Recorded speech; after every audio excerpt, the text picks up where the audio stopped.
every crime is a wound on the world. We're here to dissect it, layer by layer, to find the truth buried within. This is Anatomy of Crime. It begins not with a gunshot, but with the quiet, persistent hum of an aging computer in a midtown Manhattan skyscraper.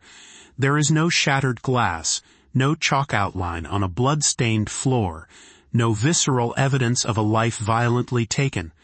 The weapon in this story was not a knife or a firearm, but an idea, an insidious promise whispered into the most exclusive echelons of society. It was the promise of security, of a serene and predictable ascent in a world defined by financial chaos. It was a promise of 10, 12, sometimes 15% a year, every year, like clockwork, untouched by recession or market crashes. And the man making that promise, the high priest of this financial religion, was Bernard Lawrence Madoff. To the outside world, he was a monument of Wall Street, a self-made man from Queens who had revolutionized the market, a former chairman of the Nasdaq Stock Exchange, a philanthropist, a quiet pillar of the financial community. His name was not just a brand, it was a guarantee. To be invited to invest with Bernie Madoff was to receive a holy sacrament of finance. It meant you had been chosen. It meant you were safe. This was not an investment opportunity you found in a newspaper or through a cold call. It was a privilege bestowed upon you through a trusted friend, a family member, a fellow board member at a prestigious charity. Madoff didn't need to advertise. His clients were his evangelists. They brought him their families, their fortunes, the endowments of hospitals and universities, the collective wealth of entire communities. They handed over their futures, not with trepidation, but with a profound sense of gratitude. They believed they were the lucky ones, the chosen few aboard an ark of financial stability, while the rest of the world drowned in market volatility. But this ark was a phantom ship, and its destination was ruin. 2 floors below the polished mahogany and the vibrant, legitimate trading floor of Madoff's market-making business, on the 17th floor of the Lipstick Building, a different reality was being manufactured. Here, in a cramped, dated office, there was no brilliant algorithm, no sophisticated trading. There was only a small, insular team, a cabal of loyalists, armed with an outdated IBM AS400 computer, and a single, monumental task, to fabricate the past.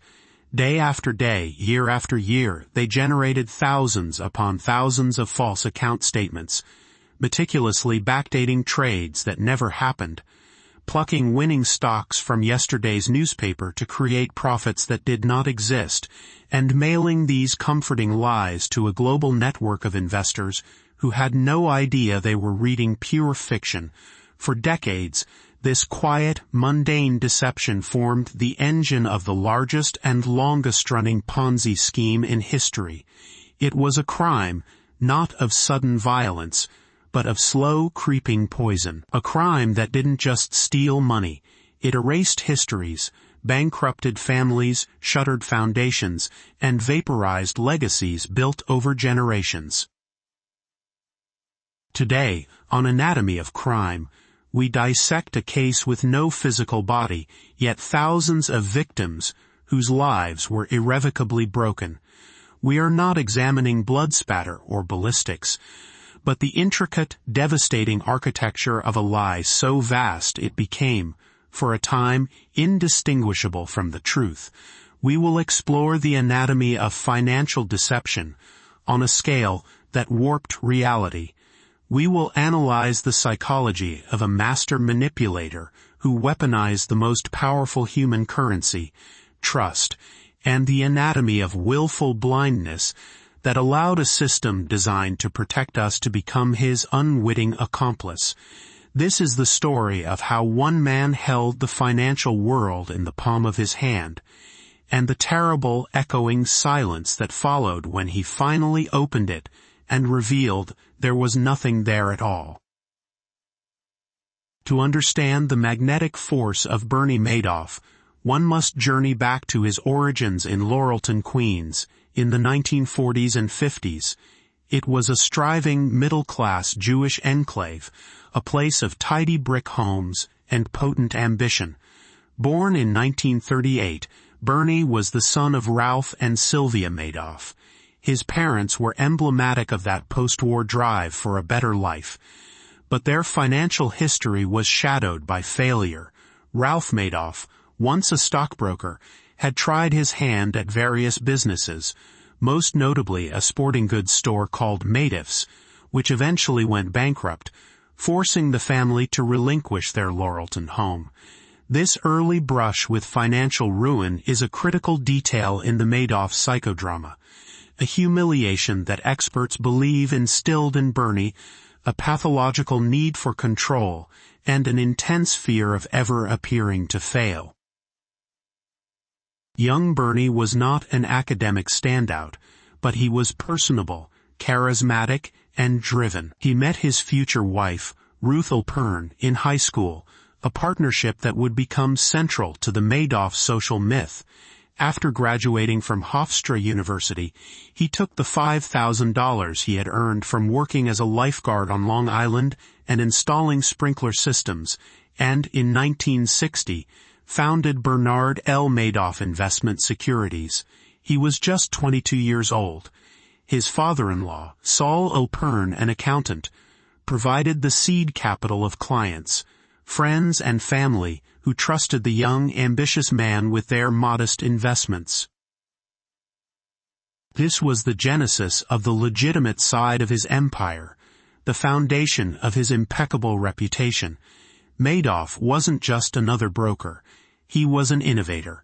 He and his brother Peter, who joined the firm in 1970, became pioneers in the burgeoning world of off-exchange trading.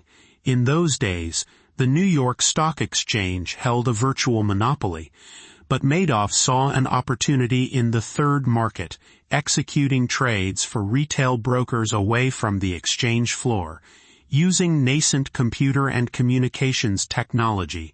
His firm was a key player in the development of the electronic quotation system that would evolve into the NASDAQ. He built a business that was faster, cheaper, and more efficient than the old guard.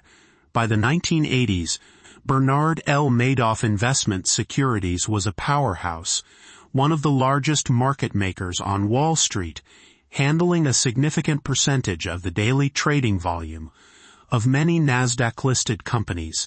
This success was real, verifiable, and deeply respected. It was the rock-solid alibi upon which his monstrous deception would be built. Sometime in this early period, perhaps as early as the late 1960s, the second business began. This was the investment advisory or asset management arm of the firm. It was this entity, housed separately and secretly, that would become the Ponzi scheme. Madoff would later claim the fraud didn't begin until the early 1990s, portraying it as a desperate attempt to cover trading losses that spiraled out of control. But investigators and forensic accountants believe this was a lie designed to limit his legal exposure. The evidence suggests the fraudulent nature of the business was baked in far earlier. The pitch was a masterpiece of financial jargon and seductive simplicity. He told clients he employed a split-strike conversion strategy. The name itself was a shield, sounding complex and proprietary. The explanation was deceptively plausible. He would invest their capital in a basket of 35 to 50 large-cap stocks that mirrored the S&P 100 index. To protect against downturns, he would simultaneously hedge these positions by buying and selling options contracts on the index. This strategy, he claimed, allowed him to capture most of the market's upside while almost completely insulating his clients from any losses. The result was the holy grail of investing: steady, non-volatile returns of 10 to 12% year in, year out. It was a financial miracle, and it was, of course, a complete fiction. The true genius of the scheme, however, was not in the technical lie, but in its marketing, or rather, its lack thereof. Madoff's product wasn't returns, it was exclusivity. He created an aura of being the most exclusive club in the world. You couldn't just open an account. You had to be introduced. You had to be vetted. More often than not, he would turn prospective clients away, claiming the fund was closed. This manufactured scarcity turned investing with him into a status symbol, a validation of one's social and financial standing. People would beg their friends for an introduction. Wealthy retirees in Palm Beach, powerful executives in New York, sophisticated financiers in Europe, they all saw Madoff as the ultimate insider. He was their secret. The feeder funds, larger investment firms that pooled money from their clients and funneled it all to Madoff for a hefty fee, became his primary distribution channel, extending his reach globally and adding another layer of seeming legitimacy. Firms like Fairfield Greenwich Group, run by Walter Noel and Kingate Global, along with money managers like J. Ezra Merkin, channeled billions to Madoff, failing catastrophically in their duty to perform basic due diligence. They sold access to Madoff like a luxury good, and their clients paid dearly for it. Behind this facade of sophistication and exclusivity, the reality on the 17th floor of the Lipstick Building was shockingly crude. While the legitimate trading floors on 18 and 19 hummed with the state-of-the-art technology of a modern Wall Street firm, the 17th floor was a time capsule. It was a small, cramped space, deliberately isolated. Madoff forbade employees from the legitimate business from ever setting foot there. This was the engine room of the fraud, and it was run not by financial wizards, but by a handful of fiercely loyal, working-class employees who had been with him for decades. At the center of this operation was Frank D. Pasquale, a high school graduate from Queens. D. Pasquale joined the firm in 1975 and became Madoff's indispensable lieutenant, the foreman of the Factory of Lies. With him were Annette Bongiorno and Joanne Krupe, who began as clerks and became the managers responsible for fabricating the client accounts. Their world was a closed loop. They had no contact with the outside financial world. Their sole job was to create a plausible fantasy. The process, as D. Pasquale later described it in his damning testimony, was a work of fiction written in reverse. They would never actually buy a single share or option for the investment advisory clients.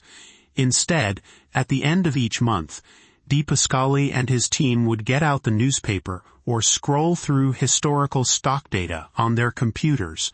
They would look for stocks that had performed well during that period. Then, like someone filling out a winning lottery ticket after the numbers have been drawn, they would create fake trade confirmations, buying the stock for a client's account at its monthly low and selling it at its monthly high. The profit was then duly recorded. This was done for thousands of accounts, for hundreds of billions of dollars in fictitious transactions over a span of decades. The tool for this massive deception was an archaic IBM AS400 computer, a machine that was obsolete by the 1990s but perfect for Madoff's purposes because it was a closed system, easily controlled and opaque to outsiders. This machine would spit out reams of paper trade confirmations and monthly statements which were then mailed to clients. The statements looked utterly professional, utterly real. They were the tangible proof of the lie. All incoming investor money, billions upon billions of dollars, flowed into a single bank account at Chase Manhattan, an account that prosecutors would later call the Ponzi account. When a client wished to withdraw funds, the money was simply paid out from this same account, As long as the torrent of new investments exceeded the outflow of redemptions, the illusion could be sustained. It was a breathtakingly audacious and yet profoundly simple crime, hidden in plain sight, sustained by the one thing Madoff had cultivated more carefully than anything else, his reputation. While thousands revered Madoff as a financial oracle, a small, lonely group of skeptics saw him for what he was. Chief among them was a quantitative analyst from Boston named Harry Markopolos. In late 1999, Markopoulos's boss at Rampart Investment Management asked him to do the impossible, figure out how Bernie Madoff was generating his incredible returns, and build a product to compete with him. Markopoulos, a chartered financial analyst and a former Army Reserve officer, was a man who lived by the numbers. He was methodical, detail-oriented, and deeply skeptical of anything that seemed too good to be true. It took him, by his own account, 5 minutes to know that Madoff's returns were fraudulent. He looked at the return stream, a smooth 45-degree line sloping gently upward, year after year, with almost no volatility. He knew, with the certainty of a mathematician, that no legitimate investment strategy in the real world behaved like that. The market is chaotic, jagged, unpredictable. Madoff's returns were a fiction, a straight line drawn through a hurricane. Over the next few hours, he deconstructed the lie. Madoff claimed to be trading massive volumes of S&P 100 options to hedge his portfolio. Markopoulos checked the public data from the Chicago Board Options Exchange. The entire listed options market wasn't big enough to support the gargantuan volume of trades Madoff would have needed to be making. It was like claiming to have drunk an entire ocean. The container simply wasn't large enough. He identified dozens of other red flags. Madoff's firm, supposedly a multi-billion-dollar hedge fund, was audited by a 3-person firm in a strip mall in New City, New York, run by a 78-year-old accountant named David Freeling. It was a laughable absurdity, akin to having the New York Yankees' finances audited by a local bookkeeper. Madoff claimed to be a brilliant trader, yet he charged no fees, taking only standard commissions on the trades. Trades which, Markopoulos knew, were not actually happening. He was supposedly running the world's largest hedge fund, but he kept his assets in his own custody instead of with a major independent third-party bank, a cardinal sin in money management. Convinced he had uncovered the crime of the century, Markopoulos took his findings to the Boston office of the Securities and Exchange Commission in May of 2000. He laid out the mathematical impossibilities, the operational red flags, and his stark conclusion. Bernard Madoff was running the world's largest Ponzi scheme. The SEC staff he met with were polite but dismissive. They didn't understand the complex derivatives he was describing, and they couldn't fathom that a figure as respected as Madoff could be a common fraudster. Undeterred, Markopoulos became a man obsessed. Along with his small team, including fellow analyst Frank Casey, he continued to gather evidence. They saw themselves as financial detectives hunting a ghost. In 2005, his warnings became more frantic. He compiled all his evidence into a 19-page memo he titled with no ambiguity, "The world's largest hedge fund is a fraud." He sent it to SEC officials, laying out 29 distinct and glaring red flags. He wrote with chilling accuracy, "The Madoff organization is a fraud. It is one big Ponzi scheme that will become the world's largest. I am confident that when the SEC begins an investigation, they will find that Madoff is not even trading." He practically drew them a map. The SEC's response was a master class in regulatory failure. Over the years, the agency launched at least 5 separate inquiries into Madoff's operations, prompted by Markopoulos and other tips. Each time, they walked away convinced that everything was legitimate. The failure was systemic. SEC investigators were often young, inexperienced, and lacked the specific expertise in equity derivatives to challenge Madoff's claims. When they visited his office, Madoff would engage in a strategy of charismatic intimidation. He was Bernie Madoff, the former chairman of the Nasdaq. Who were they to question him? He would overwhelm them with jargon, produce stacks of doctored trading records printed from the AS400, and express annoyance that his valuable time was being wasted. The most damning failure occurred during the 2006 investigation, which was a direct result of Markopoulos's memo. 2 SEC enforcement attorneys, Doria Bockenheimer and Megan Chung, conducted interviews and reviewed his records. They were skeptical but ultimately outmaneuvered. Madoff claimed he was conducting his massive volume of trades through European counterparties, a lie to explain the lack of evidence on U.S. exchanges. The investigators never independently verified this. They asked for his account with the Depository Trust Company, the central clearinghouse that would have definitively proved whether he held the billions in securities he claimed. Madoff provided a number. The SEC team called the DTC, but due to a misunderstanding of how the accounts were structured, they were told the number wasn't for a customer account.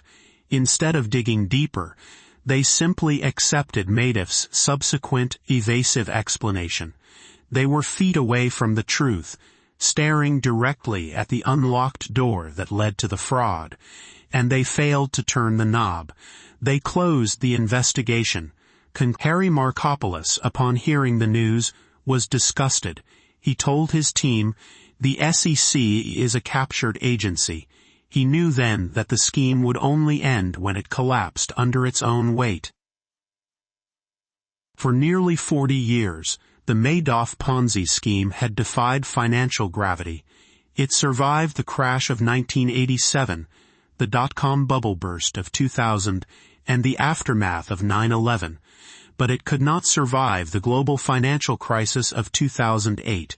The collapse of Lehman Brothers in September of that year triggered a tsunami of fear that froze global credit markets.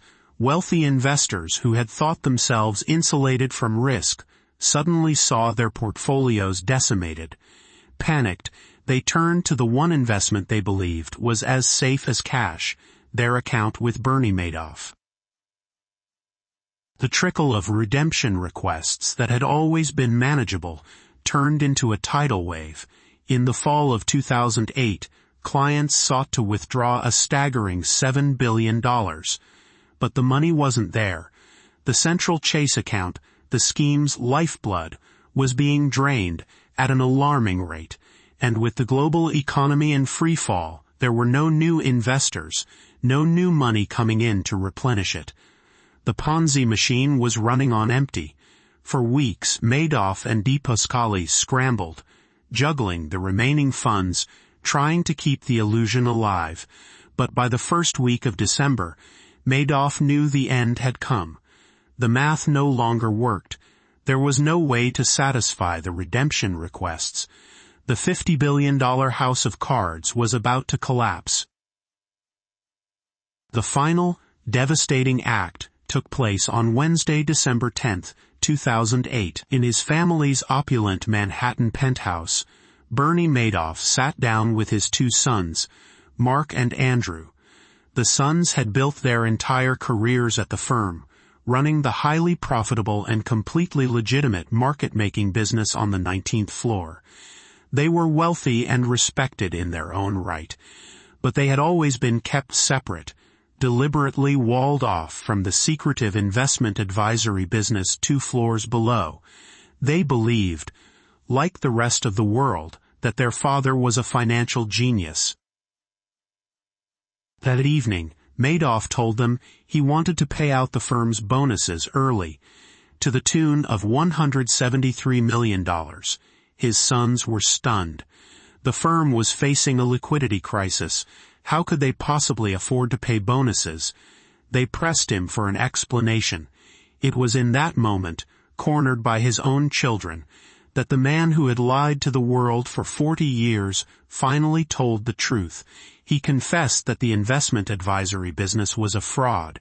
It was all one big lie, he told them. Basically, he said, a giant Ponzi scheme. He admitted the business was insolvent, with losses of at least $50 billion. He had, he said, about $200 to $300 million left, and he planned to use the next week to pay out what he could to family, friends, and loyal employees before turning himself in.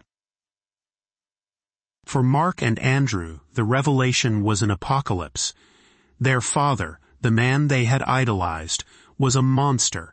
Their family's name, their wealth, their entire identities were built on a foundation of theft and deception.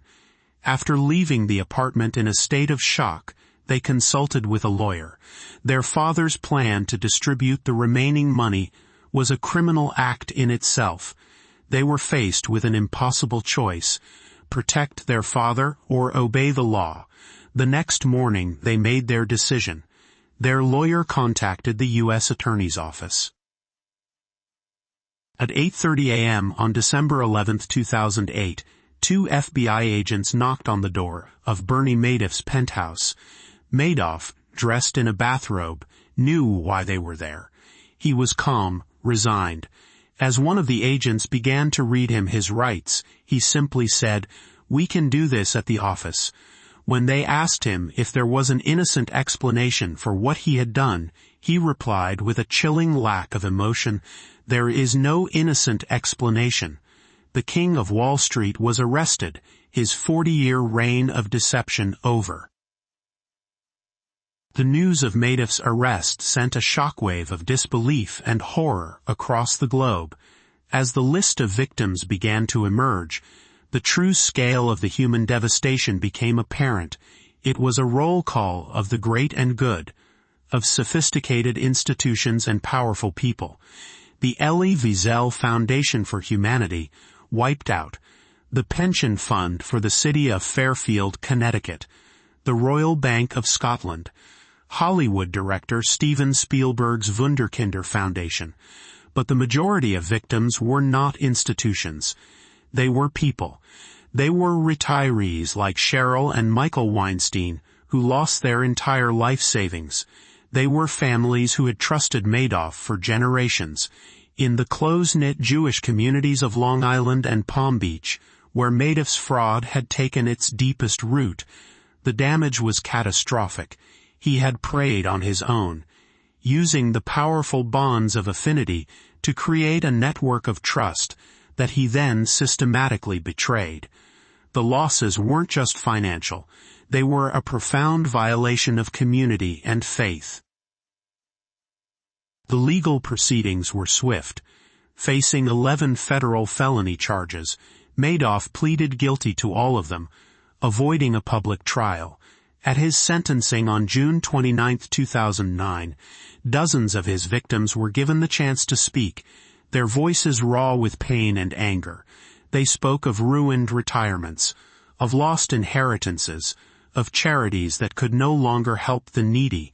Madoff offered a brief, stilted apology, but Judge Denny Chin saw no remorse, only a man who had committed an extraordinarily evil crime.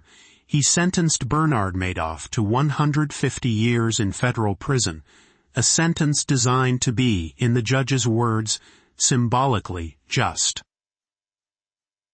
The aftermath was a sprawling, decade-long effort to clean up an unprecedented financial disaster. A court-appointed trustee, Irving Picard, began the Herculean task of recovering assets for the victims. This involved controversial clawback lawsuits against investors who had taken out more money than they had put in, forcing them to return stolen funds they had believed were legitimate profits. The human toll on the Madoff family was absolute. Mark Madoff, unable to escape the shame and endless litigation, hanged himself on the second anniversary of his father's arrest. His brother Andrew died of lymphoma in 2014, a recurrence he publicly blamed on the stress of the scandal. Ruth Madoff was left with a pittance, a pariah stripped of her wealth and her family.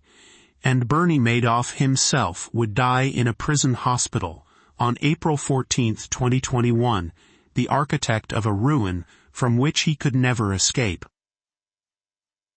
In dissecting the anatomy of this crime, we find that it was never truly about the split-strike conversion strategy or the arcane world of options trading. Those were merely the tools of deception. The true anatomy of the Madoff fraud is a study in the pathology of trust. It was a crime made possible not by financial genius, but by social genius. Madoff understood that the greatest vulnerability in any system, financial or otherwise, is human nature. He exploited our desire for certainty, our respect for authority, our fear of being left out. He constructed a persona of unimpeachable integrity and then used that persona as a skeleton key to unlock the life savings of thousands. The failure was not Madoff's alone.